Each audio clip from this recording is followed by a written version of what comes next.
malam malam hari ini kita berjumpa lagi dalam program Sejati yang pada malam hari ini akan ditemani oleh Sobat Anton dan Sobat David.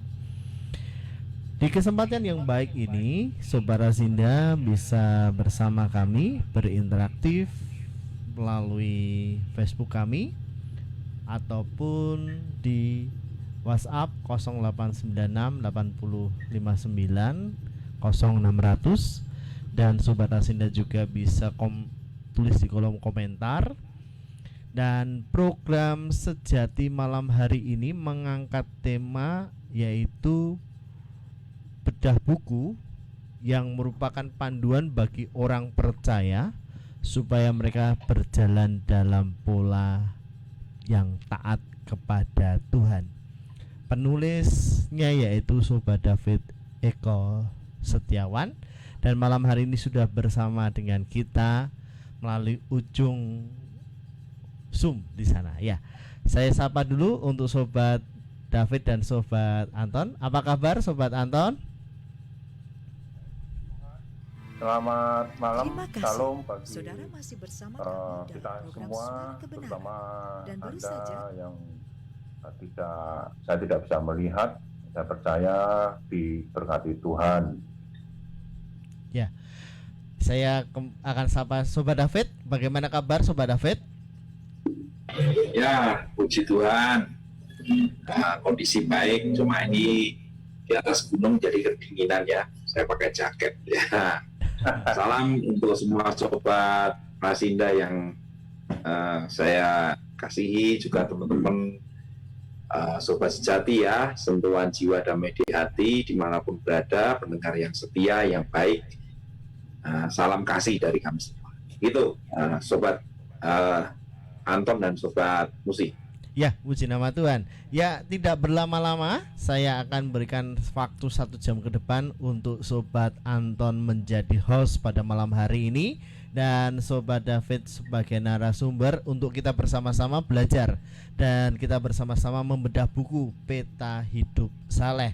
1 tune untuk Sobat Rasinda. Setelah ini saya sampaikan kepada Sobat David dan Sobat Anton. Oke, terima kasih buat Rasinda FM yang kembali memberikan kami kesempatan untuk malam hari ini menyapa Sobat Sejati, para penyimak Rasinda FM dimanapun Anda berada. Malam hari ini sudah yang kesekian kalinya kami ada bersama-sama dengan Anda di program Radio Rasinda. Tentu ya, siapa tahu ada yang baru gitu. Saya Anton dan ditemani oleh Sobat David. Malam hari ini akan bincang-bincang santai tentang hidup saleh gitu. Hidup saleh di akhir zaman dalam keadaan dunia seperti sekarang ini. Kita mau bicara tentang hidup saleh ya, bincang-bincang santai, tapi ada pesan yang nanti akan disampaikan melalui bincang-bincang ini. Sebelum mulai, sekali lagi saya akan menyapa narasumber kita malam hari ini. Salam, selamat malam Sobat David. Rupanya ada kedinginan, tapi kami berharap tetap sehat ya. Walaupun kedinginan. Betul ya. Ini cuaca di atas cukup cukup dingin ya. Hujan beberapa jam tadi itu cukup membuat hawa sore ini kok dingin gitu ya, sehingga saya terpaksa harus memakai jaket ya untuk mengusir hawa dingin ya, dan menghangatkan tubuh. Tadi minum ngeteh dulu ya, dan sekarang posisi sudah siap, ready, siap membagi berkat buat rekan-rekan yang ada di Rasinda FM dan juga Sobat Sejati, sentuhan jiwa damai di hati. Ya. Itu Sobat Anton, sehat selalu. Oke, puji Tuhan. Jadi perlu diketahui ini para penyimak Sobat Sejati Rasinda FM. Saya ini domisili di Colomadu ya. Nah, sementara Sobat David ada di puncak Gunung Lawu di sana. Bukan puncak ya, bukit. Iya, Bukit. Tawangmangu. Lereng, ya lereng. Lereng mendekati puncak. Kedinginan. Oke. Ya, kita mulai saja malam hari ini sesuai dengan tema yang kita sudah persiapkan tentang hidup saleh. Ya, temanya itu bersumber dari buku yang ditulis oleh Sobat David. Saya heran nih, Sobat satu ini belum lama menerbitkan buku Dunia Maya ya, kabar baik Dunia Maya. Belum lama loh. Nah, terus kok sekarang udah tahu sudah muncul peta hidup saleh gitu. Nah, rupanya Anda cukup produktif ya menulis buku ya. Padahal saya ini pengajar ya, sering datang ke perpustakaan. Banyak mahasiswa yang mengunjungi perpustakaan sih, cukup ramai gitu. Tapi saya lihat ya, saya amati ya, yang membaca buku itu sedikit banget loh. Kebanyakan buka laptop dan di situ kalau ditanya sedang apa Mas, sedang apa Mbak, sedang mengerjakan tugas Pak. Nah, mengerjakan tugas tapi nggak ada buku yang dibaca. Gitu. Nah, kok nggak ada buku yang dibaca? Oh, ini di Google, di internet semua ada Pak yang dicari katanya. Nah, bukankah itu adalah sebuah pertanda ya, sebuah pertanda di mana mahasiswa pelajar sekarang ini kecenderungannya kan lebih banyak mengarahkan kepada literasi digital ya untuk mendukung untuk membuat tugas-tugas mereka gitu. Nah ini kok Sobat David ini kok sangat produktif menulis buku. Nah kira-kira apa ada yang baca ini Sobat David? Mungkin kasih gambaran dulu lah. Atau mungkin barangkali ada alasan-alasan khusus yang Sobat Sejati juga perlu dengar, perlu tahu gitu. Monggo silahkan. Iya, terima kasih Sobat Anton. Memang kalau para penyimak program Sejati ini kelihatannya kalau yang muncul saya sama Sobat Anton ini mesti bedah buku gitu. Mungkin sudah orang Jawa bilang wis dititeni dia. Wah, kalau narasumbernya itu Sobat David mesti bedah buku dan mesti nulis gitu ya. Kenapa ya? Memang saya sendiri harus menjelaskan ya kenapa kok saya itu menerbitkan buku dengan cepat ya. Yang pertama karena puji Tuhan saya semenjak 3 tahun yang lalu itu menekuni bidang tulis menulis ya. Dan saya sangat senang sekali menulis sebuah artikel ya, khususnya karena saya seorang dosen, saya dipaksa ya oleh dalam tanda kutip di kampus untuk menulis jurnal. Nah, jurnal yang saya terbitkan sudah cukup banyak sekali di jurnal nasional terakreditasi maupun jurnal yang belum terakreditasi. Selain itu juga pekerjaan saya sebagai dosen juga mendorong saya untuk terlibat dalam penulisan karya ilmiah ya, baik itu dosen dengan mahasiswa dan dosen dengan dosen. Dari situlah yang kemudian membuat saya semakin menekuni dunia jurnalistik ini ya, tulis menulis ini. Nah, kemudian saya menerbitkan beberapa buku. Jadi alasan yang pertama, sepertinya ini sudah kayak menjadi bagian hidup saya ya, menulis ini ya, menulis bisa menjadi bagian hidup saya. Sehingga kalau saya nggak nulis tuh kayak ada yang hilang gitu. Itu yang pertama. Kemudian yang kedua, memang saya akui cepat sekali ya, kalau buku yang saya tulis saya dengan Sobat Anton ini kan baru terbit Januari 2022 ya. Nah, ini Maret tuh sudah terbit satu buku lagi yang saya tulis sendiri ya. Nah, ini sesuatu yang cukup ini ya, cukup bertanya-tanya mungkin Sobat Anton atau Sobat Rasinda ya. Ya memang kalau saya itu punya kebiasaan, kalau saya sudah ada ide di dalam pikiran itu kemudian tiba-tiba saya harus mengkonstruksi menjadi sebuah tulisan, sebuah karya, dan saya itu kayak pengen gitu ya. Karya ini bukan sekedar coret-coret yang asal-asalan, saya sistematikakan dan kemudian menjadi sebuah tulisan. Itu jadi pertama karena memang tuntutan profesi sebagai dosen, yang kedua karena memang sudah mendarah daging ya, lama-lama menjadi habit ya menulis itu.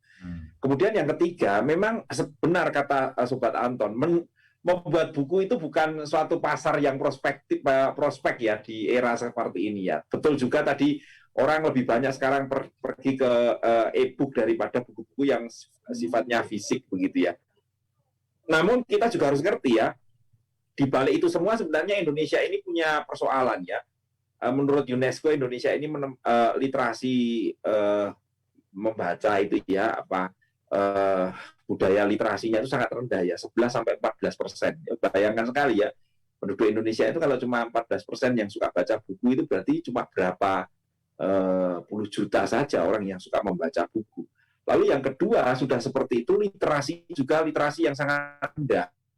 Meskipun tadi Sobat Anton mengatakan literasinya lebih bergeser kepada buku-buku digital, tapi ternyata memang literasi digitalnya juga rendah, sehingga generasi sekarang itu lebih suka membuka media sosial ya dan lain sebagainya sebagai wujud literasi mereka. Makanya literasinya sangat rendah sehingga mudah sekali disesatkan oleh hoax dan berita-berita yang menyesatkan. Nah, itulah yang kemudian menjadikan alasan saya tetap menulis buku walaupun ini tidak prospek, tidak pangsa pasarnya tidak seperti kalau kita menjual aplikasi atau menjual lipstik atau menjual bubur atau bedak gitu ya.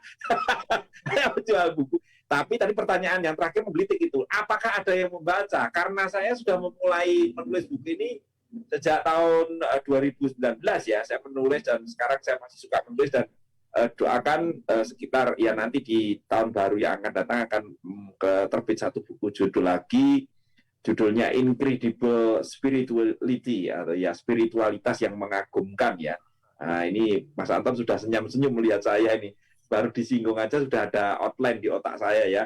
Jadi sudah proses membuat outline tentang Incredible Spirituality atau spiritualitas yang mengagumkan ya. Nah, ini nanti di tahun baru sekitar Januari akan terbit lagi. Nah, ini karena apa? Saya ingin membudayakan bahwa buku ini jangan sampai punah gitu ya. Buku ini harus ada dan pembaca itu ternyata saya punya komunitas. Sekarang kurang lebih sudah ada 90-100 orang yang suka membaca tulisan-tulisan saya. Begitu, Sobat Anton. Ya. Oke. Ya, saya cukup paham ya. Rupanya Anda cukup pede dengan menulis buku ini akan dibaca orang. Gitu. Ya, memang orang lebih mudah membaca, mencari sumber-sumber dari referensi digital, tapi ketika mendapatkan kan harus ada proses verifikasi ya. Harus ada proses verifikasi karena begitu banyaknya informasi dan tidak semua itu benar. Ya. Sebagian hoax. Tapi kalau tentu saja yang ditulis dalam buku yang bisa kita pegang, bisa kita baca, tentu kan bisa dipertanggungjawabkan gitu ya isinya. Ya saya harap begitu, Sobat David. Oke, kita langsung masuk pada intinya. Sebenarnya bicara tentang peta hidup saleh seperti yang Anda tulis dalam buku itu, sebenarnya buku itu tentang apa sih? Tentang apa sih peta hidup saleh? Bicara dari Oke. Ya. Jadi buku Peta Hidup Saleh yang tampil di screen ini ya, buku Peta Hidup Saleh ini terdiri dari 9 bab ya. Buku ini terdiri dari 9 bab, di mana di setiap babnya itu saya menuliskan tentang aspek-aspek keselamatan. Jadi Peta Hidup Saleh itu sebenarnya adalah buku yang terkait dengan isu keselamatan di dalam Kristus ya. Nah, jadi bicara tentang konteksnya itu keselamatan. Nah, keselamatan itu kan memiliki banyak aspek. Seperti gambarannya, misalnya Sobat Anton ini mau pergi dari rumah ke Klewer ya. Tujuannya ya ke Klewer, tapi untuk sampai ke Klewer itu banyak sekali yang bisa dipersiapkan. Bisa mempersiapkan uang receh untuk pengamen nanti di jalan. Bisa persiapan juga, nanti siapa tahu tiba-tiba di jalan masuk angin ya bawa minyak kayu putih gitu ya, atau mungkin juga persiapan-persiapan yang lain, apalagi nanti kalau ngajak istri, persiapannya lebih rumit lagi, ada banyak, walaupun tujuannya ke Klewer gitu ya. Jadi keselamatan itu sebuah tindakan yang tunggal, tetapi punya banyak aspek di dalamnya. Nah, buku Peta Hidup Saleh itu buku yang menyajikan aspek-aspek keselamatan yang perlu dipahami, perlu dimengerti oleh setiap orang percaya. Lalu mengapa menggunakan kata peta? Ya, peta itu kan bisa punya pengertian petunjuk arah begitu ya. Nah, buku ini tidak akan memberikan petunjuk ya kepada saudara untuk hidup saleh itu bagaimana. Tidak. Jadi kalau saudara membaca buku ini, kemudian ingin menemukan bagaimana sih hidup saleh itu, nah ini saudara tidak akan menemukan di situ. Tetapi buku ini lebih cenderung memberikan gambaran seperti peta. Peta itu memberikan, selain memberikan petunjuk arah, betul, tapi peta itu juga bisa memberikan gambaran. Oh, di sana ada gunung. Oh, di sini ada lembah. Oh, di sini ada jurang, di sini ada tanjakan. Nah, itu gambaran. Mungkin kalau dalam bahasa geografinya apa ya? Topografi begitu ya. Gambaran satu wilayah tertentu. Dari gambaran itu kita bisa melihat, oh ternyata Tawangmangu itu ya terdiri dari gunung, terdiri dari lembah, ada jalan yang curam, juga ada bukit-bukit begitu. Oh, Tawangmangu itu kata karakteristik topografinya itu adalah seperti itu. Nah, begitulah buku saya ini. Jadi buku saya ini isunya adalah isu tentang keselamatan, tetapi di dalamnya juga membahas aspek-aspek keselamatan yang di dalamnya nanti mendorong orang percaya itu untuk memiliki hidup yang saleh. Begitu, Sobat Anton. Ya. Jadi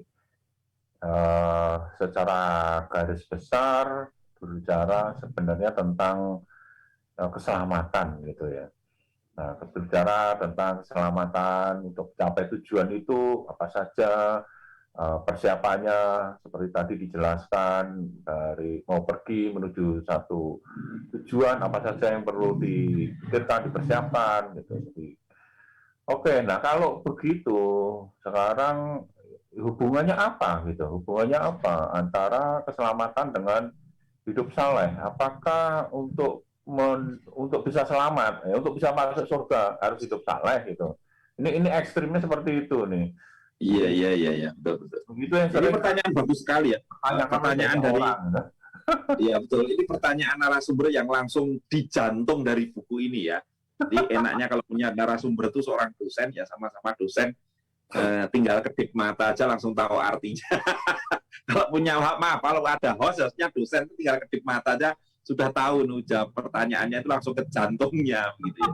Nah, apa hubungannya dengan hidup saleh? Nah, ini di buku saya ini kata saleh itu sendiri punya pengertian yang khusus berkaitan dengan buku saya. Jadi dalam buku saya ini kata peta itu punya pengertian gambaran ya. Sedangkan saleh itu saya mengambil arti, memang saya awali dengan arti dari KBBI ya, Kamus Besar Bahasa Indonesia.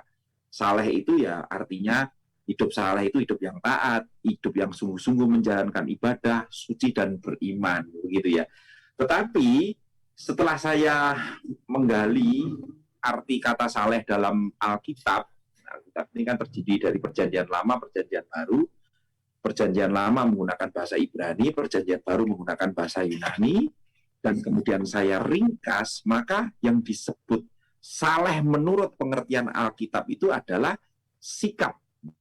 Saleh itu sikap, saleh itu karakter, jadi sikap dan karakter yang saya tulis di halaman 2 itu sudah saya jelaskan. Saleh itu adalah sikap dan karakter yang tak bercacat celah, benar, suci pada diri orang ya. Ya, ini. Jadi sikap dan karakter. Nah, saleh itu bukan sekedar ada di dalam hati, tapi saleh itu adalah sesuatu praktik hidup. Jadi kesalehan seseorang itu bisa dilihat dari praktik hidupnya sehari-hari yang ditandai patuh pada kehendak Allah melalui firman-Nya. Dan ini bukan proses yang instan, sekali tidak. Ini suatu proses yang panjang.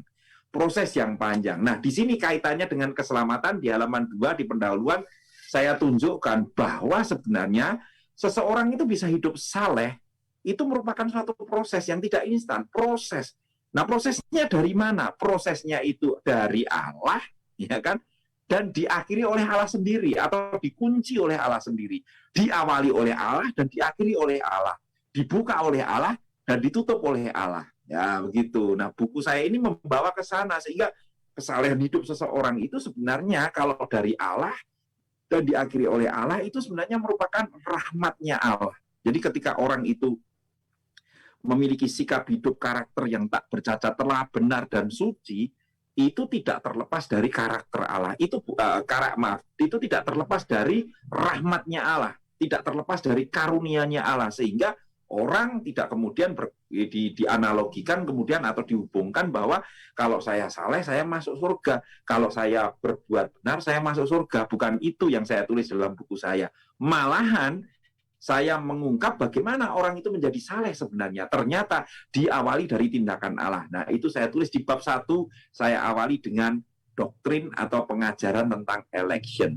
Nah, sebagai tambahan ini Sobat Anton, buku ini sebenarnya adalah buku praktis. Jadi sebenarnya buku ini buku praktis. Jadi pembaca nanti kalau membaca, saya harapkan tidak terlalu bertele-tele mendapatkan bahasa-bahasa teologi yang mungkin bikin pusing ya.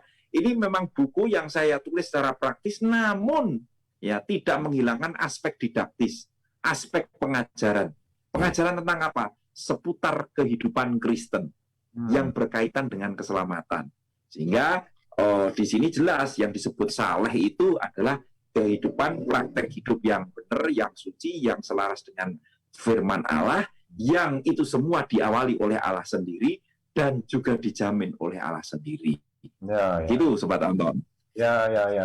Oke. Ya, komplit dan mudah dipahami ya penjelasannya ya. Jadi memang bukunya itu sederhana, jadi tidak terlalu teoritis begitu ya, tidak terlalu teologis, cukup mudah dipahami, santai gitu kan. Tapi juga ada nilai-nilai pengajarannya di sana, nilai-nilai didaktisnya. Jadi menurut saya ya sekalipun ini sederhana mudah dibaca perlu gitu. Atau justru karena ini perlu dibaca sehingga dikemas dengan satu bahasa yang mudah dibaca, sehingga orang mau membaca itu tidak awang-awangan gitu ya. Kalau lihat betul Sobat Anton, betul. Aman saja gitu ya. Makanya dikemas tidak terlalu tebal, tapi juga tidak terlalu tipis begitu ya. Halaman jumlahnya cuma 110, itu pun sudah sampai daftar pustaka, berarti isi bukunya ya nggak sampai 100-an, ya 100-an lembar ya. Dan buku ini referensinya banyak sekali buku-buku teologi ya, jadi buku-buku textbook. Jadi ini bukan karangan tanpa ada sumbernya ya. Ini saya ada beberapa sumber yang saya kutip, dan buku-buku saya punya ciri selalu kalau saya nulis selalu saya cantumkan sumbernya supaya saya bisa mempertanggungjawabkan tulisan saya, bukan hanya sekedar plagiat begitu ya, tapi ada sumbernya. Dan buku-bukunya buku-buku teologi. Nah, kalau pendengar sejati membaca buku sumbernya akan pusing karena sudah bukunya tebal, bahasanya rumit gitu. Nah, bersyukur saya ini selain dosen, saya ini juga adalah seorang pendeta, seorang gembala yang terbiasa menggembalakan jemaat dengan berpikir yang praktis ya, dan tidak terlalu jelimet, tetapi praktis bukan berarti mengesampingkan yang penting, malah yang penting itu supaya bisa dimengerti dibuat sepraktis mungkin. Begitu. Ya.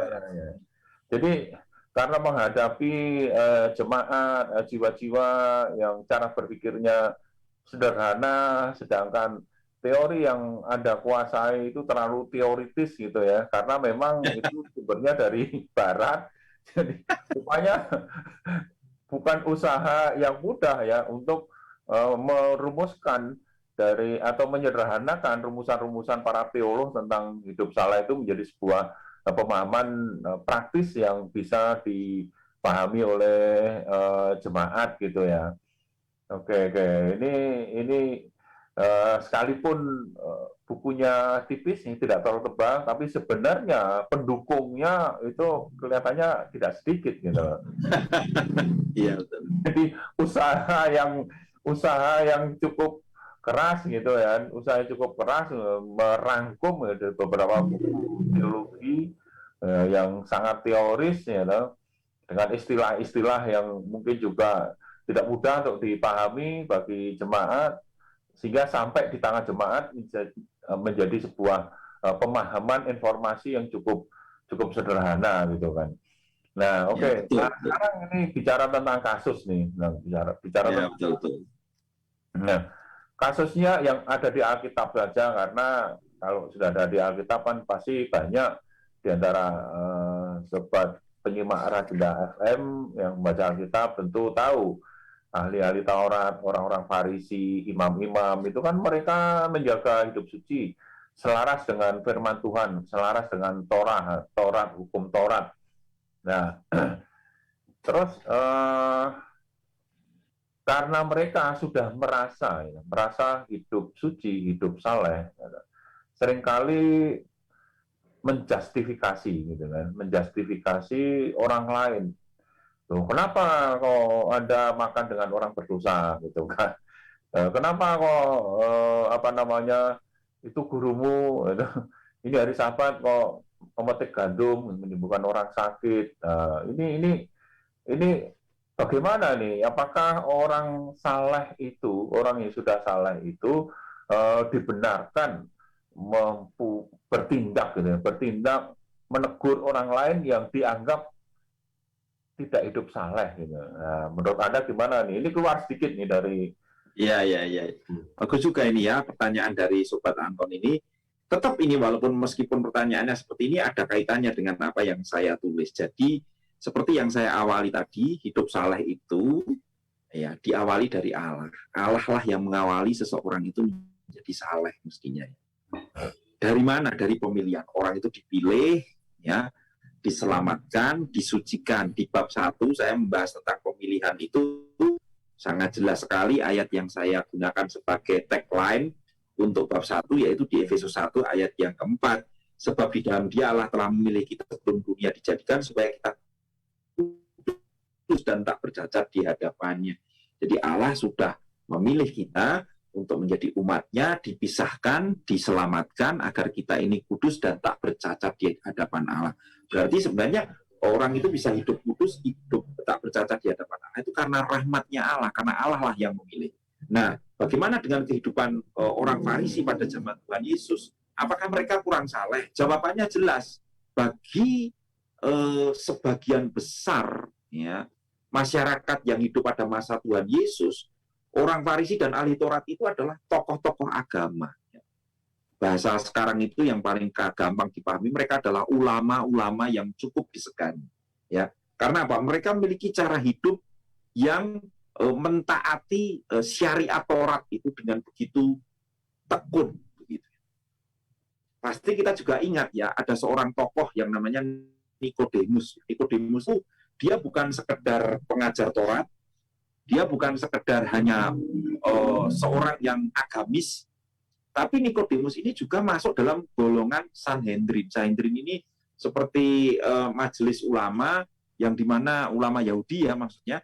Di situ dia memiliki kekuasaan, otoritas yang luar biasa berkaitan dengan menafsir hukum syariat Taurat itu. Jadi dia orang yang cukup memegang Taurat, belajar Taurat dan sungguh-sungguh hidup di dalam syariat agamanya. Nah, jadi dia orang yang sangat, kalau dalam tanda kutip, pandangan masyarakat pada waktu itu adalah orang saleh. Tapi coba, ketika dia bertemu dengan Tuhan Yesus, itu di bab 2 saya, di buku di bab 2 saya, halaman 27, perkataan Tuhan Yesus kepada Nikodemus itu saya pakai sebagai tagline. Ya, Yohanes 3 ayat yang ketiga. Buku saya ini kan strukturnya selalu begini Sobat Anton. Buku saya ini ada judul, biar tiap bab itu biasanya ada judul, setelah judul, kemudian di bawahnya ada ayat yang jadi tagline yang akan menginspirasi semua tulisan saya dari awal sampai akhir di bab-bab itu. Nah, di bab 2 itu membahas tentang kelahiran baru.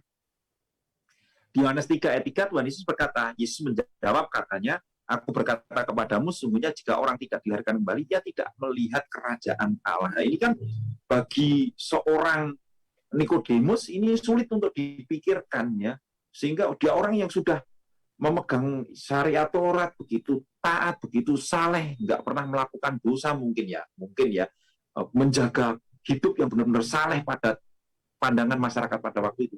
Tetapi Yesus tetap ngomong, kamu harus dilahirkan kembali. Nah, ini konteks dilahirkan kembali ini apa? Nah, ini yang perlu saya jelaskan. Dilahirkan kembali itu dilahirkan maksudnya dari atas, dilahirkan oleh Allah. Karena pada dasarnya semua dari kita ini dilahirkan dalam dosa, ya.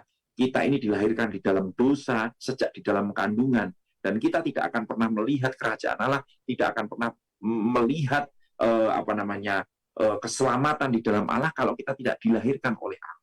Nah, bagaimana cara dilahirkan kembali? Yesus mengajarkannya supaya percaya Yesus, berjumpa secara pribadi dengan Yesus, mengundang Yesus secara pribadi. Dari situlah akhirnya Nikodemus betul-betul terbuka pikirannya, ya.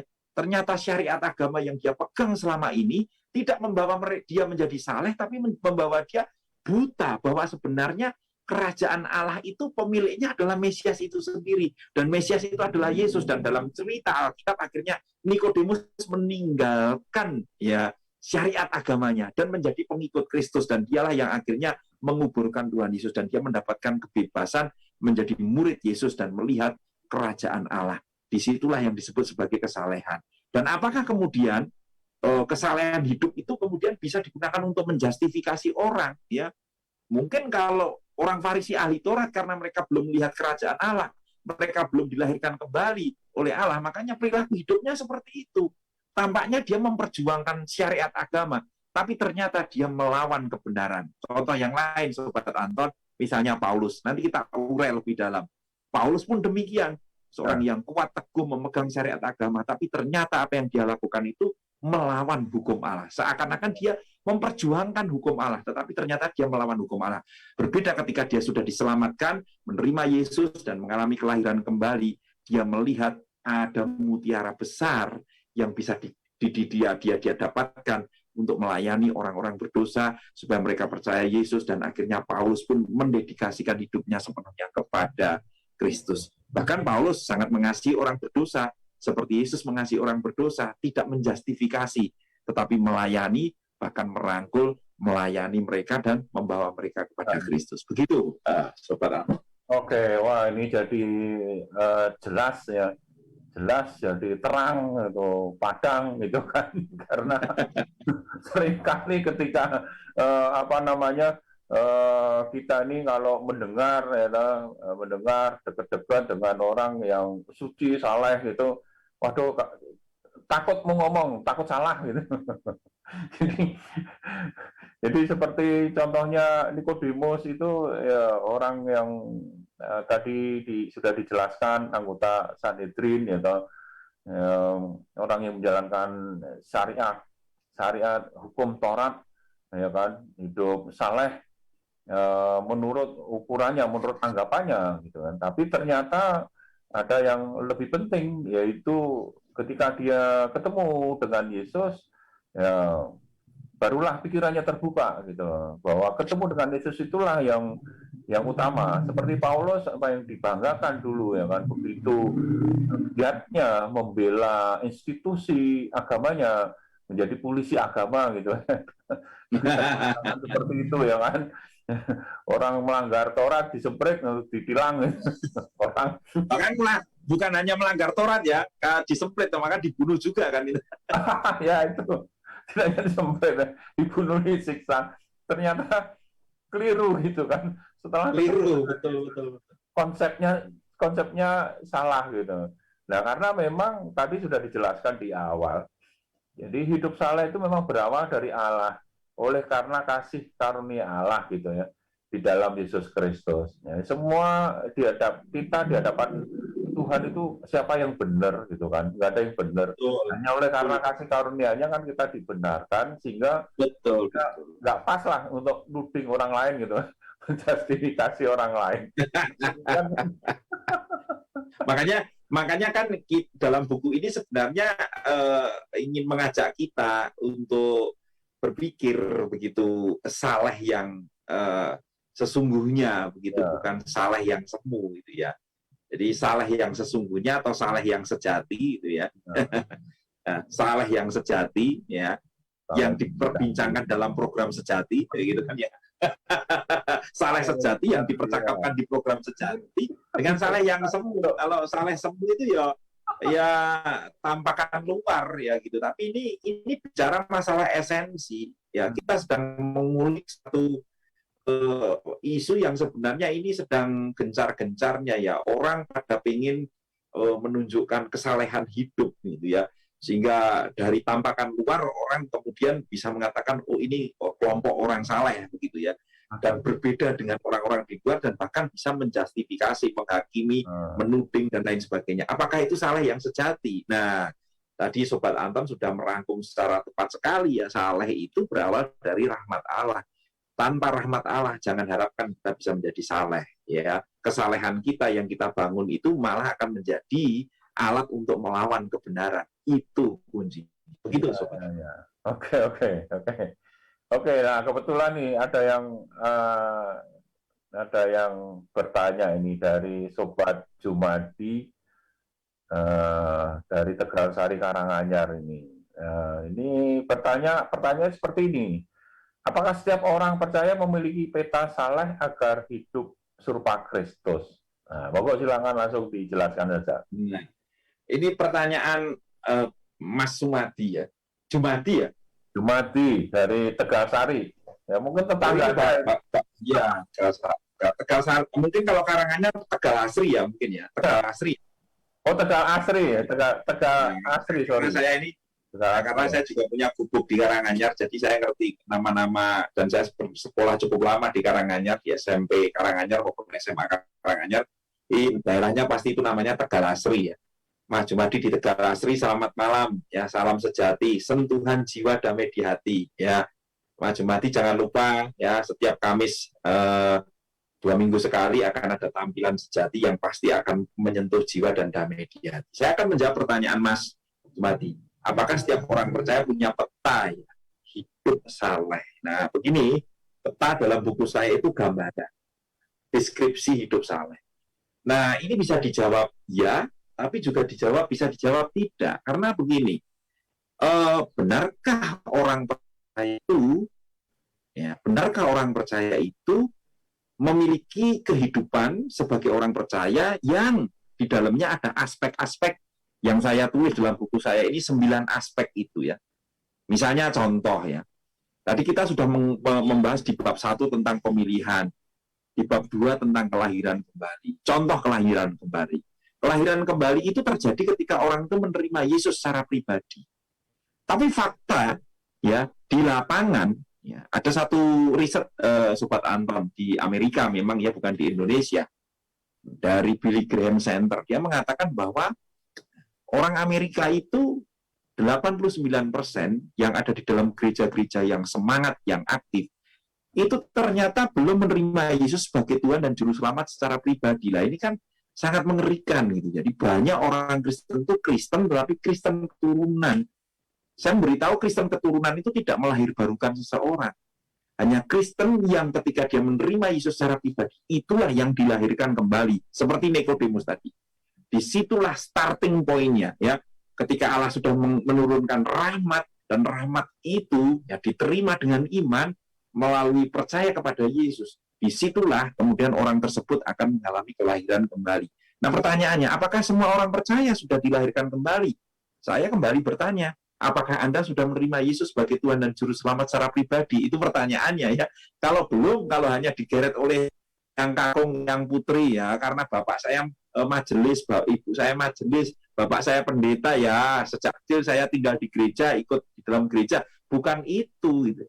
Ya, aspek kelahiran kembali hanya terjadi kalau orang itu menerima Yesus sebagai Tuhan dan Juru Selamat. Lalu bukan itu saja, nah, ada aspek-aspek yang lain, ada 9 aspek. Contohnya di bab 5 tentang pengudusan. Jika orang percaya Yesus, dia dikuduskan, tetapi bukan berarti kudus dalam pengertian definitif. Jadi kekudusan itu punya pengertian 2. Pengudusan definitif dan progresif. Definitif, yaitu ketika Anda menerima Yesus, Anda dikuduskan. Anda benar di mata Tuhan. Anda layak. Anda compatible masuk surga karena Anda kudus. Tetapi selama Anda di bumi, Anda harus terus menjalani hidup kudus secara progresif. Terus-menerus. Dibantu oleh Roh Kudus yang berdiam di dalam diri kita. Roh Kudus adalah roh kebenaran, roh kekudusan yang akan membimbing kita pada pola hidup yang kudus, yang saleh. Jadi kalau pertanyaannya, apakah ada peta ini dalam setiap hidup orang Kristen? Jawabannya, mungkin ada, mungkin juga tidak. Begitu. Terima kasih, Sobat Anton. Ya. Terima kasih ini Sobat Jumadi. Dengan pertanyaannya, saya yakin sudah cukup terjawab dari narasumber. Saya tidak perlu muang. Yang jelas berawal dari Allah itu artinya ya berjumpa secara pribadi dengan Yesus sebagai Tuhan dan Juru Selamat gitu. Dan seterusnya gitu kan. Nah ini ada lagi nih pertanyaan nih dari Sobat Rizky di Nita Sari. Nah, pertanyaannya adalah mohon pencerahan Bapak, apakah setelah menerima Yesus otomatis berubah menjadi hidup saleh? Nah, sepertinya tadi sudah dijelaskan. Karena sudah dijelaskan ya boleh saja nanti dijelaskan lagi sekaligus menjawab 2 pertanyaan sekaligus nih karena ini berhubungan. Ini dari Sobat Jono Sleman nih. Apa bedanya hidup saleh dengan hidup kudus? Ya, mungkin narasumber Sobat David bisa menjawab sekaligus 2 pertanyaan itu karena yang satu tadi sudah diuraikan. Monggo silakan. Ya, terima kasih. Ini dari siapa tadi yang wanita ini ibu atau mbak ya? Rita ya, betul. Krista Sari ya. Berubah hidup saleh menjadi hidup saleh. Iya, oke. Mbak, maaf saya harus memanggil nama pendek ya, Mbak Krista ya, Pak Sobat Anton. Rizky. Oh, Rizky. Ini kakung apa putri ya? Kalau pakai Sari, sepertinya. Oh, ya. Oke, saya panggil Mbak Sari saja kalau gitu ya, Mbak Sari ya. Pertanyaan bagus sekali nih ya, berarti menyimak ya. Wah, kita patut bangga ini ya, Sobat Anton sejati ini penyimaknya sangat jeli sekali ya, mendengarkan penjelasan kita ya. Jadi luar biasa, walaupun mungkin sambil minum kopi ya, atau camilan, tapi ternyata mendengarkan sungguh-sungguh ya. Terima kasih untuk pertanyaan. Apakah orang yang menerima Yesus langsung dia berubah menjadi saleh? Nah, kalau membaca buku saya, nanti pasti akan terjawab.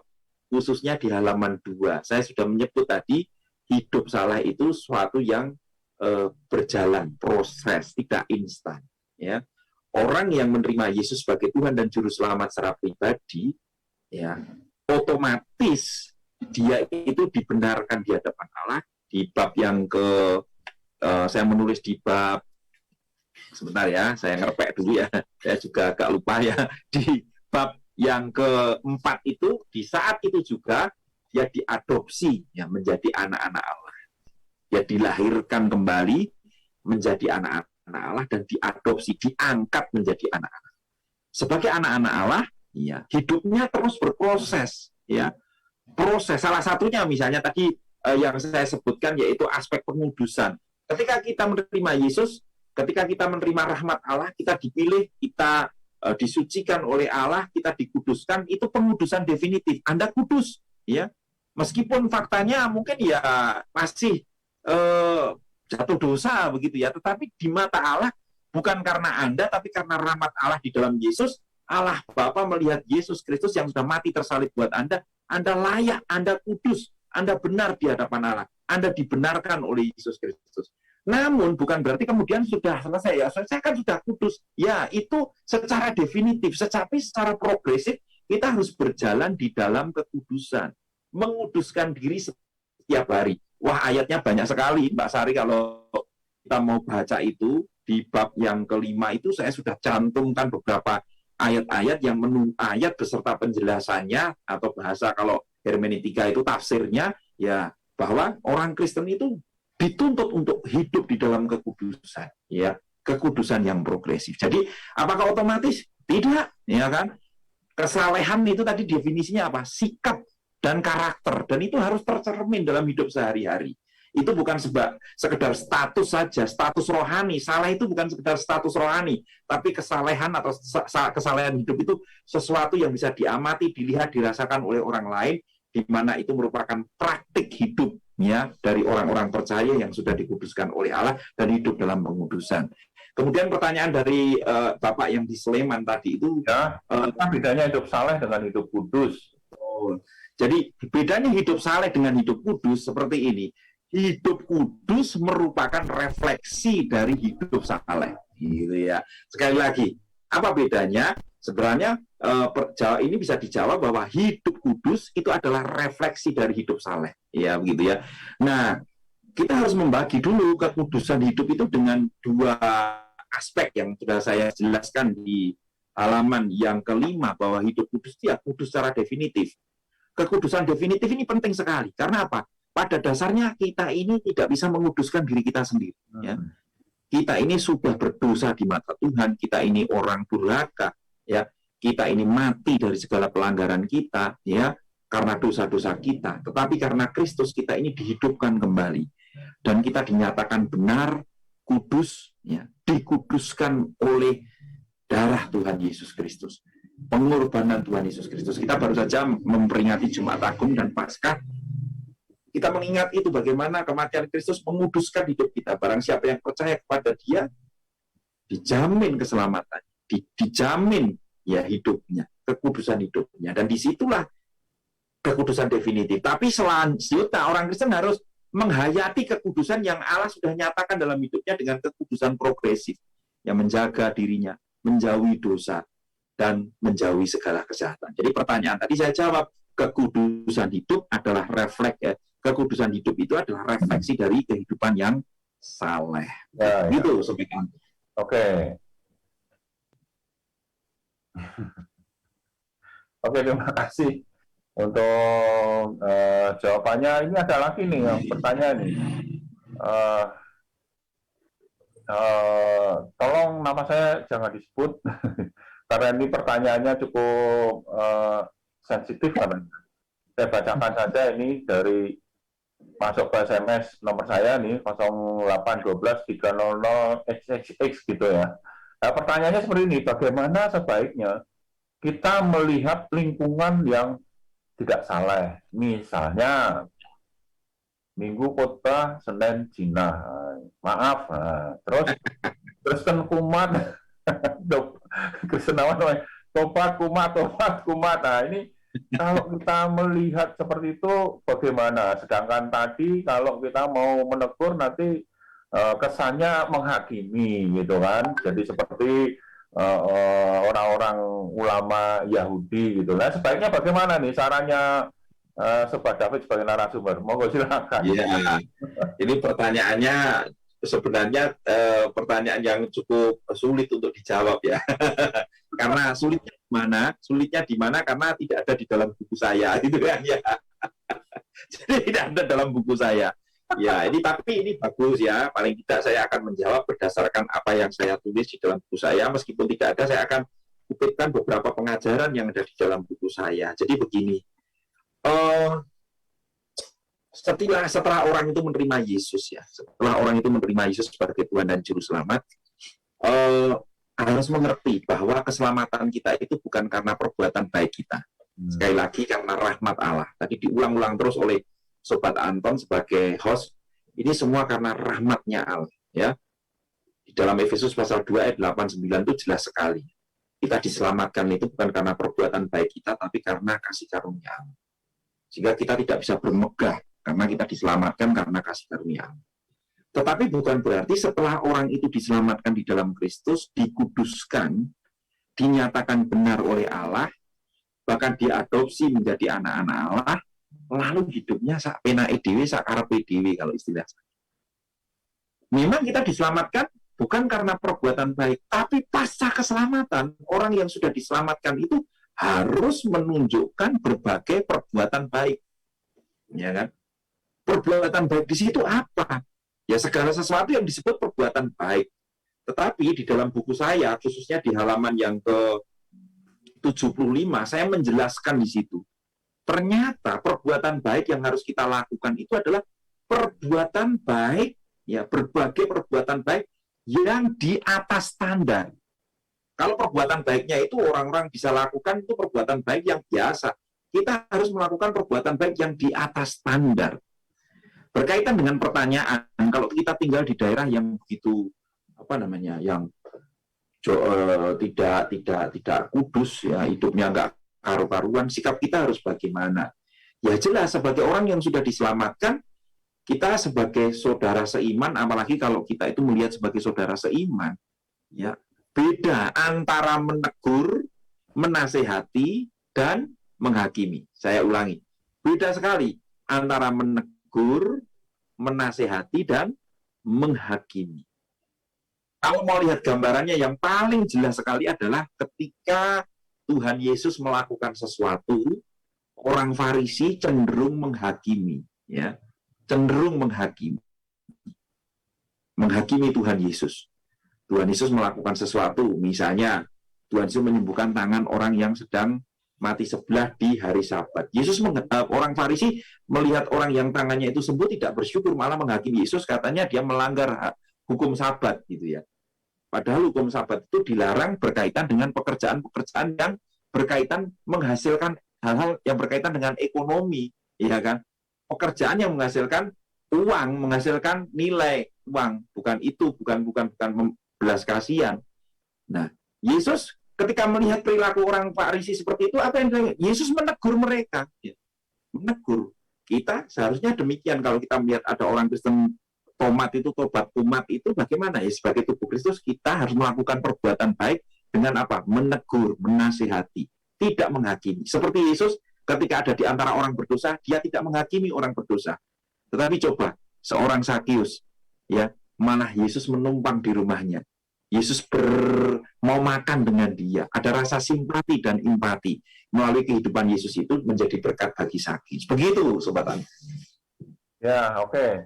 Saya kira cukup jelas ini ya dari sobat yang tidak mau disebutkan namanya, juga nomornya jangan disebutkan, karena ini pertanyaan yang menurut dia agak sensitif karena melihat bagaimana lingkungan di sekitarnya seringkali orang merasa toh nanti diampuni dosanya, toh nanti karena kasih Kristus ada pengampunan sehingga leluasa berbuat dosa. Nah ini jelas konsep yang salah, sekalipun sudah diampuni, mendapatkan keselamatan, tapi tetap harus menunjukkan bahwa kita sebagai anak-anak Tuhan yang taat dan menjaga hidup kudus.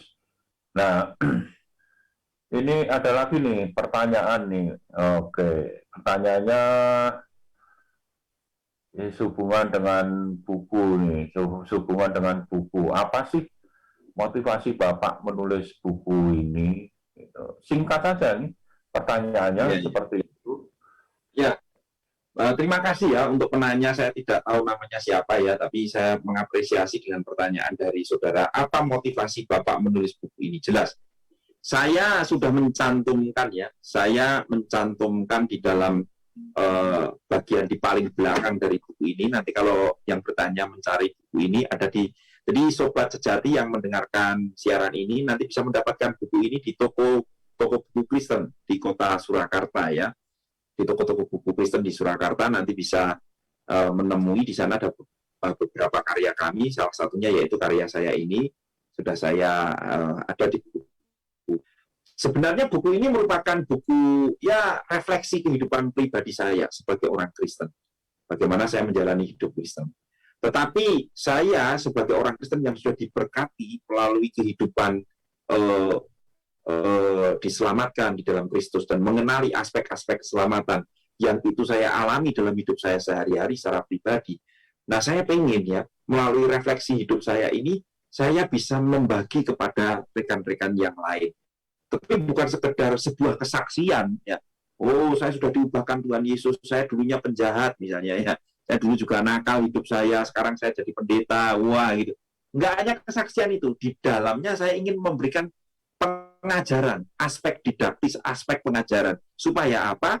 Supaya orang percaya memiliki pemahaman yang utuh mengenai gambaran perjalanan hidup saleh pada orang percaya. Ya, jadi gambaran perjalanan hidup saleh pada orang percaya yang didasarkan oleh firman Allah, yang didasarkan oleh Alkitab yang adalah kebenaran, bukan sekedar kesaksian pribadi. Begitu motif saya. Sehingga buku ini saya dedikasikan bagi setiap murid Kristus yang rindu bertumbuh dalam kesalehan melalui pemahaman yang benar dari aspek-aspek keselamatan itu sendiri. Begitu, Saudara. Oke, luar biasa. Ini ada apresiasi dari Sobat Santoso, Jakarta, dari Miranda Silvia, tidak tahu dari mana, dari Trihadi, ini memberikan apresiasi, dan Maria Florencia. Saya sudah baca bukunya Pak David, sangat memberkati dan salut, sangat produktif. Oh bisa produktif ya, ada disampaikan. Wah, saya sudah dapat peringatan nih dari studio Rasinda. Ini rupanya waktunya sama ini peringatan kurang 2 menit. Perbincangan kita harus berakhir di sini. Namun untuk mengakhiri dan sebagai closing statement dari Sobat David, mungkin tolong diberikan gambaran apa sih harapan Anda ketika membaca buku Anda, mungkin bisa dijelaskan secara singkat sekaligus sebagai closing statement sebelum kita berakhir acara program Sejati malam hari ini. Baik. Jadi harapan saya kalau para pendengar atau sobat sejati membaca buku ini adalah para sobat sejati itu akan mengerti bahwa di dalam keselamatan itu ada aspek-aspek yang perlu dipahami. Dan aspek-aspek keselamatan itulah yang nantinya akan mendorong kita untuk hidup di dalam kesalehan. Itu, hidup di dalam kesalehan. Jadi saya rindu ketika para pembaca nantinya membaca buku Peta Hidup Saleh akan memahami secara utuh aspek-aspek keselamatan dan akan mendorongnya untuk hidup di dalam kesalehan. Ingat, sebagai closing statement saya mengatakan bahwa hidup saleh adalah proses panjang dalam perjalanan hidup Kristen. Jangan menyerah, tetap semangat, dan yakinilah bahwa hidupmu pasti diberkati dan akan menjadi berkat bagi banyak orang. Amin. Oke, terima kasih Sobat David yang sudah menguraikan panjang lebar tentang peta hidup saleh. Kiranya menjadi berkat bagi para penyembah program Sejati Rasinda FM, waktu juga yang akhirnya membuat kita harus mengakhiri perbincangan malam hari ini. Sampai ketemu 2 minggu yang akan datang dengan topik yang lebih menarik, ya. Namun sederhana dan enak diperbincangkan. Terima kasih, Tuhan memberkati para penyimak program Sejati Rasinda FM dimanapun Anda berada. Waktu selanjutnya saya serahkan kembali ke studio. Kasih.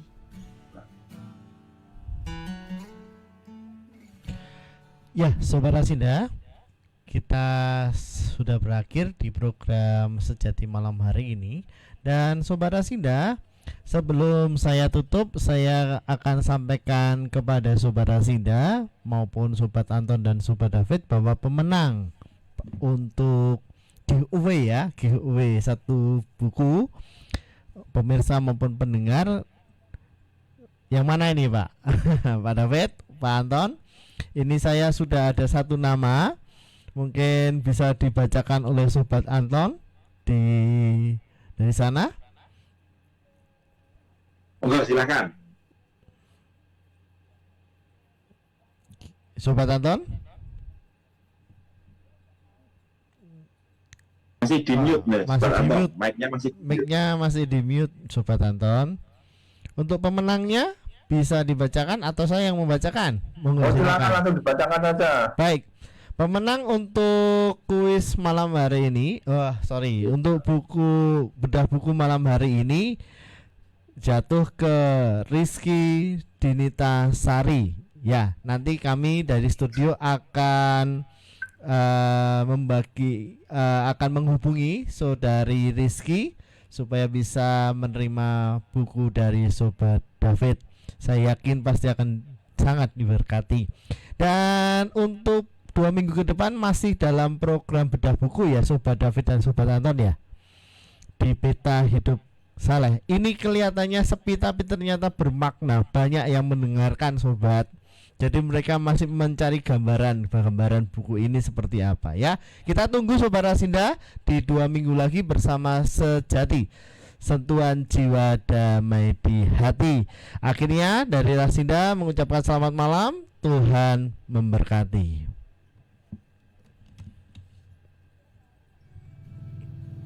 Radio Rasinda, Untaian Nada